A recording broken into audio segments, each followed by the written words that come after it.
Hey, well, hello, good morning. Welcome to Tottenham, USA. I'm DJ Paul. As a matter of fact, let's give it the full channel. This is my new channel, Tottnam Hotspur, USA. Um, all the contents, new contents, will be shifting from the Rude Boy sound over here. And so, just for this first video, let's just stick to the basics of this as it is. Nice Tottenham uh, Hotspur Stadium in the background. Love it. Really, really nice. And what I'm going to do is pretty much take a look at where we have been for the past 6 games and maybe 7. I think it is. 4 in the league and 1 and then 1, so it's about 6 games. So we're pretty much in competition mode. I've played 4 Premier League games, win 3, lost 1, win at the Europa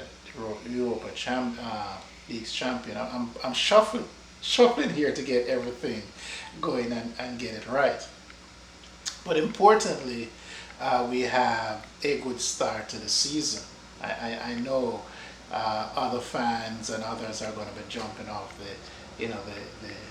their rostrum, and saying, well, is Spurs a title contender?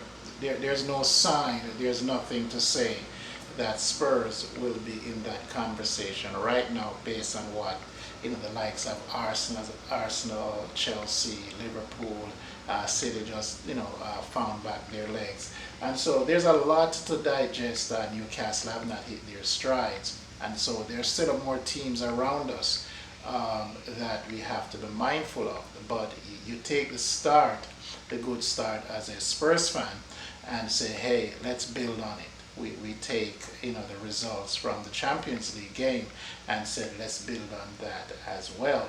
One of the things that jumps out at me is how Frank has set up the team, how he has gone after trying to get the team to function, especially as he fixed the defense, which we were woeful.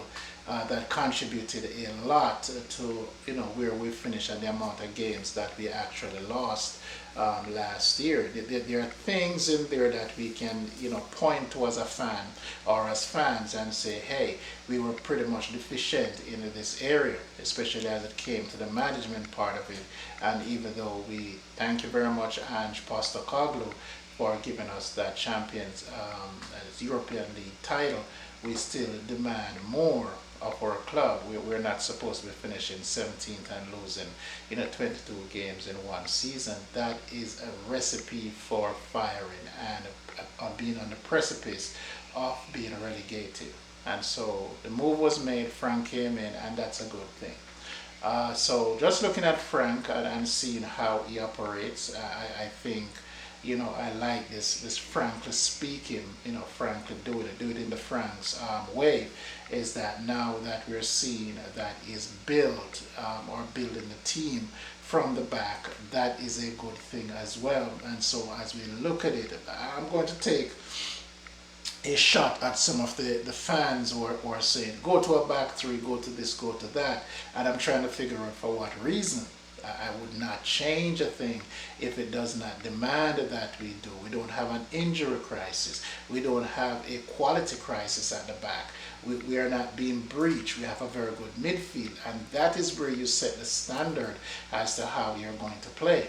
And so if you have a good midfield and your defense is holding up, then you work and see to get them more cohesive to make sure that now you're working as a unit. You have protection in front, you use it to the best of your ability. You can split your center backs wide. You can now push up your fullbacks into the attack or bring them inside a little bit closer to the holding midfield area, so you can now push your number 8 up, to go into attack with the number 10 and the winger. So now you're having 5 up there in the attack, and defending with 5, so to speak, or attack with 6 and defend with 4. So you can have that, symmetry, that dimension of how you want to play, because at the end of the day, attack win games. Defense help to secure the victory. Defense ensures that if you're not winning, you're not losing. And so you have to approach it from that standpoint. And so with QT and Van der Ven healthy, and Udogie and Power, that's a lineup, that we want to see. However, Spence seemed to hijack one of those positions with his play, taking advantage of Udogie being injured. But it's a good thing having, Udogie behind Spence, or Spence behind Udogie. Udogie will come and will play his part, especially in the cup games, and also being able to come on, in the 70th minute or 70 something minute, 88th minute, for those fresh legs, and to offer something different than than Spence will do. It also bode well that now we don't have to force Archie Gray in there and let him stay as what Frank would call a very good midfielder in the making, and he's not there yet, and he's hoping to see him through there. No more experiment of this right back and centre back. But if it comes in a pinch, remember we have Jagushin coming back, we also have Ben Davis there. So when you look at the back line, so to speak, if I might settle on that for a minute, we should have enough there wherein we build that. It's not about getting the exotic formation, because we now have quality. You want to see your quality, but hey, if you're the odd man out too bad, you have to make sure that you put pressure on the starters. And so for those who are calling for a back three or a back five, and I'm asking why, we are 3-1 in the league, and we're building. We haven't played enough games. We have to get up to 15 or so games, 10 games, going into 15. See how we fare, because by then we would have played pretty much close to half of the league. And so you want to make sure that when you get to that point, right, you're seeing exactly where you need to go. It's also a projection as well to see what you need in the January window, especially if you don't have a lot of injuries. If you don't have injuries, you expect players to step up. And so we want to take a caution in saying, let's support Frank where he's at. His intent is to play with what he has. And so it leads me now to the midfield, and I'm going to give my team selection at the end of this, just to keep this under 20 minutes. I want to do that for just about all of my videos.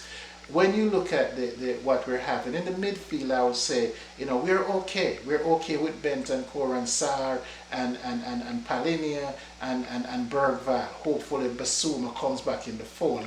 Many may not like that, but I don't mind him coming back in the fold and offering something in there with a young Gray in the mix, who I think should have gone out on loan, but that's neither here nor there. We have to move that conversation to January if he's not playing enough. And so therefore, let's stick with what Frank is doing. He has a core of Bergvall, Sarr, Bentancur and Palinia, and let him work with that in a 4-2-1 formation that he's using, or it goes to a 4-2-3-1, depending on what he's looking for. But you still have that number 10, and then you have two names jumping out. Let us address Sarr before we address the other two names that are further up the pitch. Is that Sarr is playing a blinder right now. So for me, it is a build up Sarr, because just the way you want to treat your star players, you want to make sure that Sarr is good enough to carry the burden and carry the load. He's not going to get better if he plays 4 or 5 games well, and you decide to say, let me just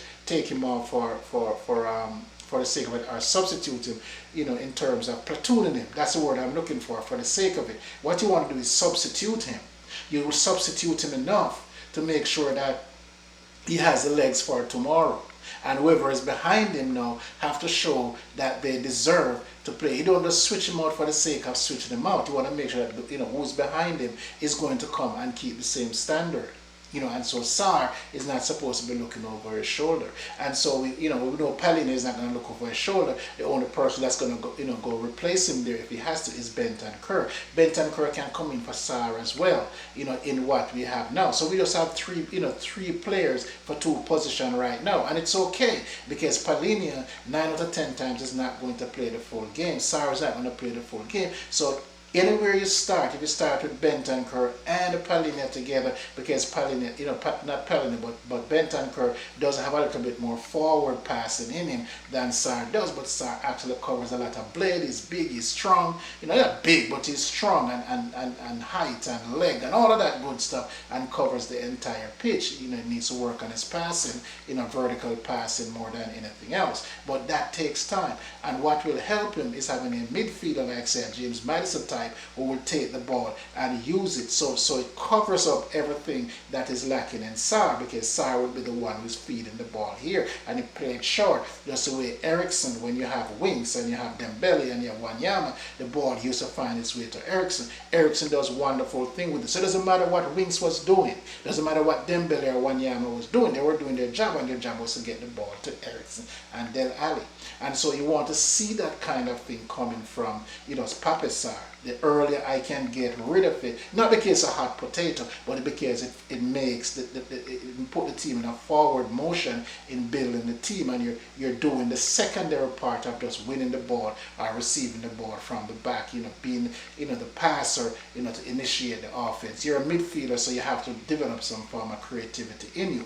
And so when we start looking at who is at the number 10, jumping off of that subject, is that now we have a problem that we want to solve, and we have two number 10s, but we have a number 10 that doesn't play on the wing, and we have a number 10 that does play on the wing. So what am I going to do? I'm going to use the number 10 that play on the wing to solve my wing problem, or use him as an inside forward and then use the fullback to help him out to provide that width. And I'm talking about Javi Simmons. So the cry to bring Javi Simmons inside is it shouldn't be.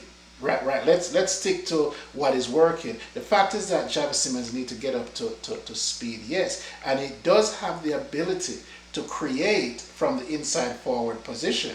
So the number 10 role, which is high, him splitting that number 10 role, quasi winger role, push Bergvall right, and then you have Palinia coming up and Sarr coming up behind that to fill any gap that Bergvall would have vacated to stay further right, to allow Simons to be like that additional number 10 inside forward, slash winger.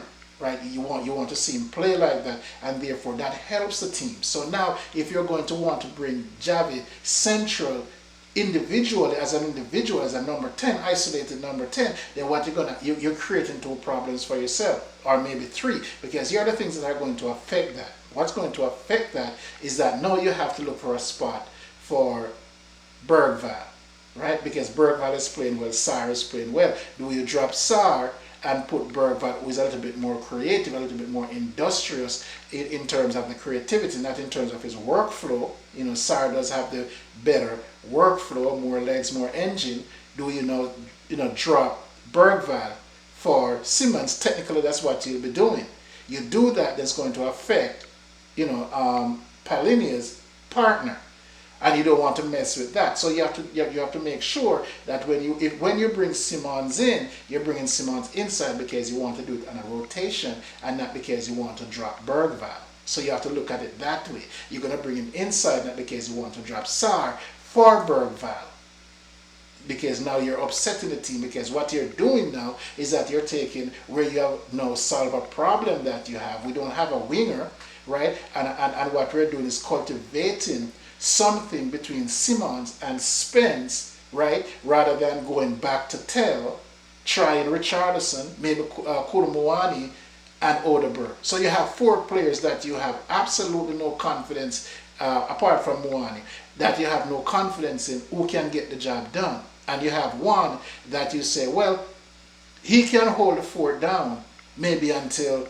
January. So why would you want to move Javi Simmons inside when you have Bergvall, who's giving you the same production as a number 10, because you just want to move him? And when you move him, you're going to create a problem by doing that. It doesn't make any sense. It doesn't make football sense. So we build with that. We keep Javi Simmons as the quote-unquote winger, and then you keep Bergvall at his number 10. Now, if you're not going to play Bergvall because you want to put some rest in his legs, then that's a different thing. You go with the problem that you're going to have, and you find some solution of the other four to stick out there as a winger, because the obvious choice now is to have Javi Simmons inside as the number 10, but you don't go out there and manufacture problem for yourself. It's a troubled position, but in order to fix it, right, you don't want to upset somewhere else that is running efficiently. I'm not saying that Bergvall, is Kevin De Bruyne all of a sudden. No, he's not. But what he does is that he keeps it ticking, he keeps it moving. You see him, taking the ball and looking around and dropping the shoulder and making a little pass and going around the corner and taking. That is the mark of a good midfielder. That's the mark of a good creative player, taking the burden onto himself. He will make sure that, hey, if my number 6 has it, he needs to be relieved of the ball, and therefore I'm going to go and provide myself to get that ball. I'm going to provide the impetus for him to want to give me the ball, because he knows when he releases the ball, it is at good feet. And so you look at those things, you look at what Bergvall is doing. And that's what I used to tell people when I look at Winks and I look at Skip and I look at Højbjerg. You can't do that with them. But they will tackle the lights out the ball. But what am I going to do with the ball after I do that? A Dyer comes to mind when he was in the midfield as well. So you want progression with your aggression. You want to make sure that, when you possess the ball, that it is doing something. And all the players I named before, they can possess the ball, but they won't progress the ball. And that's a different thing. Bergvall is a different animal, different cat. He's smooth, he's silky, he moves, and he has a shot on him. And he will get into the box if you allow it. And he's willing to do all of those things. He will go up among the trees. He's up there, right, as a number 10 next to the goalkeeper. You look at those attributes. He's a big lad, still growing, still getting stronger. So you don't want to mess with his game. You don't play him 90 minutes, right, because you don't want to burn him. But you don't not start him because you feel like you need somebody else there. That should never be the case. And that is where I really, really and truly object to Simmons now playing as the number 10. Even if we had gotten Eza, would have had the same problem. I would have to solve it that way. And there would never have been an issue of Bergvall playing as a number 10 versus Eza, because we know Eza play wide. We know that. But we don't know. We know Simmons, though, play in the middle. But in order for the team to function, we don't need Simmons in the middle. He has the opportunity to come in the middle, because that's what Eza would have done. Eza would have taken the ball wide and come inside. That's how he plays. Or be on the inside and drift out, and he do all of those stuff. So we need to see whether or not Simmons have those in him. It's only 5 games, so we need to see that, right? We need to see him develop. And so we can know that the weak, that part of where we're weak, we're not going to put Brennan Johnson over there, right? We're going to leave Brennan Johnson to cover for Kudus. Even in a situation like that, where you probably need to move Bergvall around, you could actually bring Kudus inside or bring him left, and mess with with the formation, with the versatility of a Kudus, who can actually play on the left side. He's a natural left footer. And so you can create that havoc by switching and moving and doing things. Maybe on the break you can catch. So because the intent is to cross match, the fullbacks, the wingers with the fullbacks, to see if there's any joy that he can have on the left side. So that was all of football a long time ago when I played. Is whether or not I can go down, whether or not I think I have the skill to take on the left back as a right winger. Or I need to, to go over the next side and take on the right back as a left winger. Whichever way, I'm confusing the hell out of the situation, but you cross match, right? What we're doing now as permanency in terms of playing inverted. We used to cross match the wingers, and so it's very difficult to mark, when you do that. Another thing is Richarlison as a striker. I'm positive that Moani is going to get up to speed. I would look forward to see Moani as a striker until Solanke comes back. He might speed it up because now I think Solanke is on the mend. And so this is where I'm going to see if I can name the team that I would love to see for the Brighton game on Saturday. Or maybe I'm not going to do that. Maybe I'll just take this dialogue, leave it out there, cut this at 20 minutes, and then I will do my lineup all by itself just for game against Brighton. But this is just an actual review overall of Tottenham so far in the season, and I think we're doing darn well in terms of the results that we have. You don't have to agree with me. You don't have to disagree for disagreeing. But I would like your comment. I would like you to participate in the discussion. I'm going to leave it right here. I am DJ Paul for Tottenham Hotspur USA, and as always, be good, walk good. Until next time, and come on, you Spurs. Peace, and I am out of here.